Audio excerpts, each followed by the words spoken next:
Spranchio. Well, I don't remember very many Welsh words, but that is the word, and it's so, what do they call it, onomatopoeic. It's when the lambs, you know, from 4 feet firmly on the ground, they suddenly spring up. Spranchio. Yeah. It's good.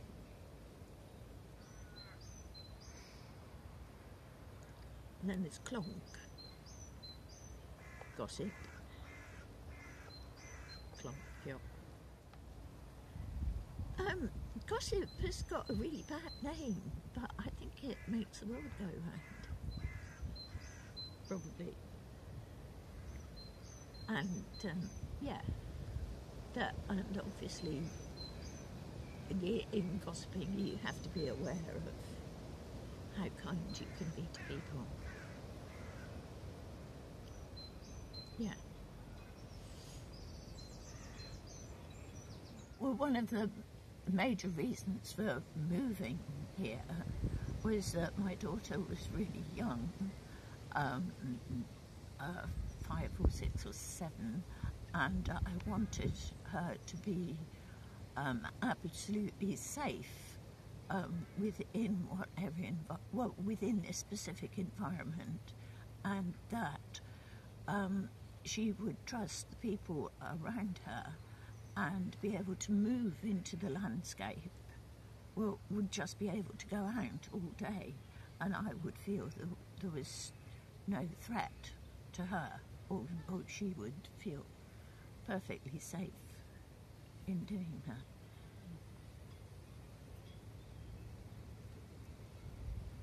Yeah, so she could go off for days on, well, not days, yeah, the whole days she could go and wander about in woods or wherever she went, on her own or with friends.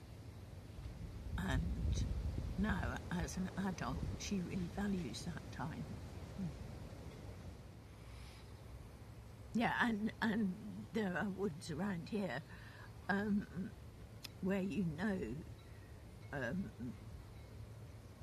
there are a few footpaths, but mostly they're just in an ordinary state of regeneration. They're not managed, so they're, you know, trees just fall down, brambles grow, brackens grow, flowers grow, so yeah. Yeah. I've already put in a monkey puzzle tree. I don't think, do they have any benefits, monkey puzzles tree? It's just that structurally they are extraordinary. And so, and because they're so slow growing, I have planted it specifically here. Yeah, as something that will go on after I've gone. The seeds that I don't want to be lost along the banks, on the edge of this piece of land that I've got, is the meadow sweet, because this area, before the time of having sort of local GPs, it was full of herbalists, and they used to come along the banks of the Tyvi gathering meadow sweet,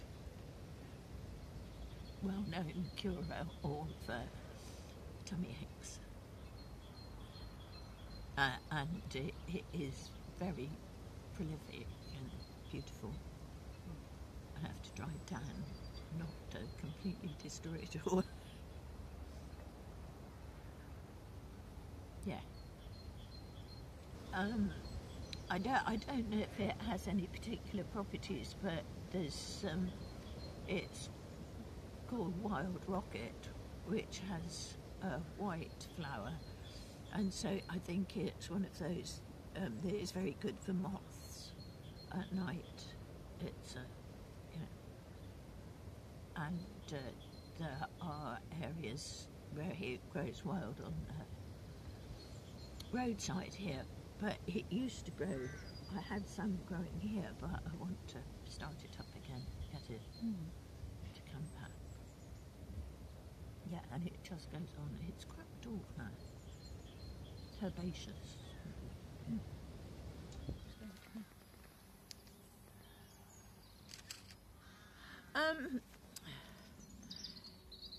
So it's been really good to find out that there were people here before we were here, and the story that we've made up is that it was a bean field, and it was worked by the monks from the abbey. And so the abbey monks, they grew apple trees. We think we brought them from Normandy and made Calvados. And so they did get reprimanded by the bishop for being drunk. And so the pieces of pottery that we find here that date back to the time that they were here growing their beans, we thought they'd bring a flagon and it broke. Okay, yeah, so it, and then later on there's all sorts of clay pipes and stuff as well. So it has been worked, but probably not lived on for, yeah, a long time. The materials that, the earth that is here and all the lovely bracken that is here that feeds into the earth. And the trees that give the shelter from the winds that come up the river. And the teasels. Yeah. So what does this place give to you? Well, because although I live in a small village, it is a semi sort of suburban environment, and so having a space to come and be in a big open space that is just wonderful. Yeah, that is and because I can grow things here. I came across a postcard of some paintings that my brother did when he visited here, and it was when Paul had the land, and so there was a really big 1940s lorry, huge cab engine and a rocking horse, and it was when he had the washing machine was working, stuck into the bank, and there was a whole stainless steel sink and a draining board that he'd set up when he'd encamped here, and my brother had sort of collaged all those bits, and there was a rocking horse pictures together of being here, so it obviously fed into his paintings. The Allotment Society, we used to have a really, really good Christmas quiz, and Pip used to do loads and loads of research, so they were all sort of gardening related questions, and for the winner I did a small I suppose it was originally wire and paper mache, and it was a figure digging, sprayed it gold, and this was the Oscar for the quiz winner. I don't know what's happened to it. Yeah, so digging, as a stance, as featured. Yeah, and lots of bending over. Yeah. Planting seeds. Yeah. Well, and picking up potatoes, apples. Not apples, not here. Yeah, your apple picking paintings. Woman. Yeah. So what about her? Can you tell me anything about her? The apple woman. Yeah. Oh God, I got Hannah to print it all out. It's Roger de Coverley. Is it? Or was that a dance? There was an old lady came, hippity hop, and because the apples had fallen under the tree. And the old man, he was buried under the tree, and he came up and he gave her a whack. And up she went, hippity hop. I suppose I did the woman picking apples, and then thought, yeah, because I think one of my sisters, when they were really young, did the whole Roger is dead, he lies in his grave. Roger is dead, he lies in his grave. I can't remember, but she did it as a small sort of enactment in a school thing. So it obviously stuck with me.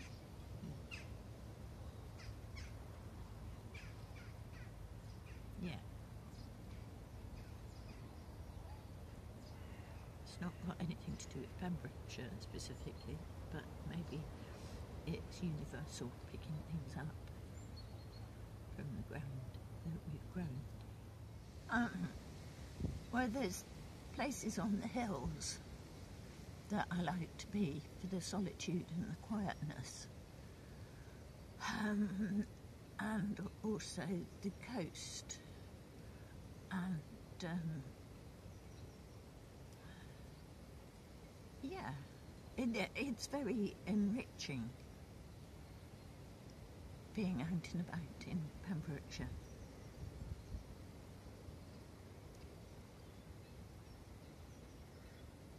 And I do like being here by the river, Tythy. It was probably the field at the back of Harborough where we started a garden there, and it hadn't been used, it hadn't had horses or animals in it at all, and it was absolutely covered in really tall silvery mullein plants, the tall ones with the yellow flowers. And it was an absolutely wonderful place to be. The wildness of it all. That all these spectacular plants had just grown there. Nobody planted them.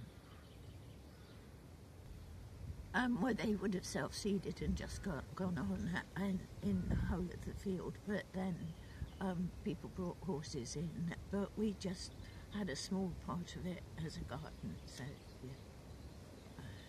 Well, when I first came to the field, there were no allotments, so, you know, getting a grant to do the land and to do all the rabbit hoosh fencing and setting up the allotments, from it just being an unworked field, that's a massive change. And I suppose the fact that we now have several garden centres has changed people's gardening habits as well. Well, it's wonderful that there are still places where you can just walk along the road and see wildflowers, and at this time of the year there's primroses all along the bank of the main road up there, and bluebells. Yeah, and the daffodils, they're not really wild, but yes, so that, and the people who maintain the verges are aware of the wild plants, the flowers as well. The wild plants in this particular bit, rather than actual planning a garden, planting.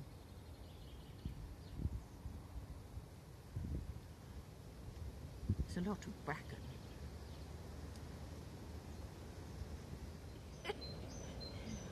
Well, I was very interested last year. We had like a really good stand of nettles, and it was absolutely covered in these black caterpillars that were going to turn into butterflies. And I thought, that would be an interesting journey to go on. And because everybody loves butterflies, when you see a butterfly, people always go, "Ooh, oh, look, there's a butterfly." So, yeah, I've never thought about this or about being another species, but hey, why not?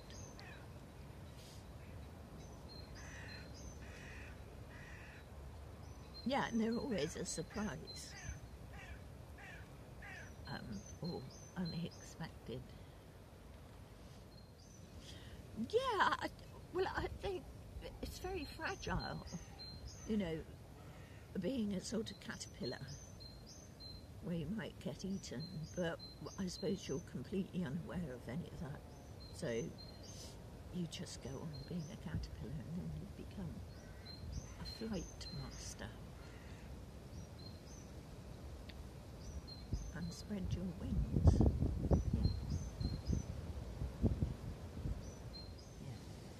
Yeah. No, I like fires outside. Like I had one here at the beginning of the week, and it was just wonderful to have a fire and to use the potash. Yeah, okay, for people in the future, that they will be able to come out of their houses and enjoy the land.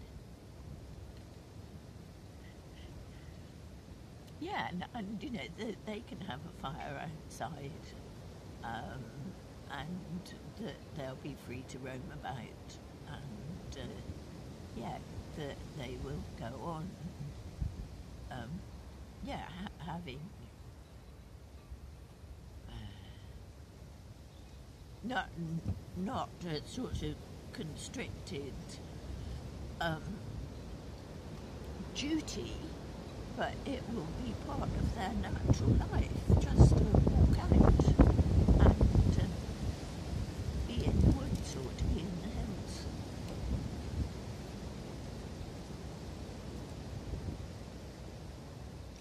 Yeah. And to play music and to sing.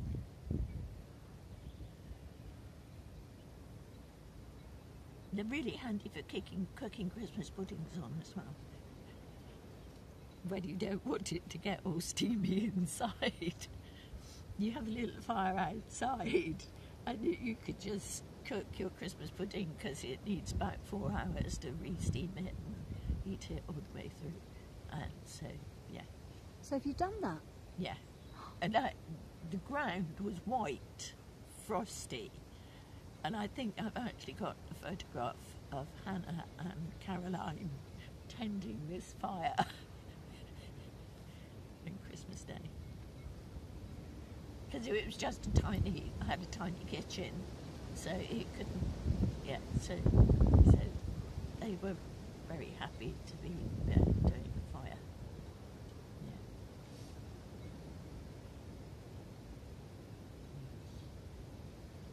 I imagine that was delicious, having gone through that. Oh, the puddings are always delicious, but but obviously, yeah, if it's been cooked outside as well, so.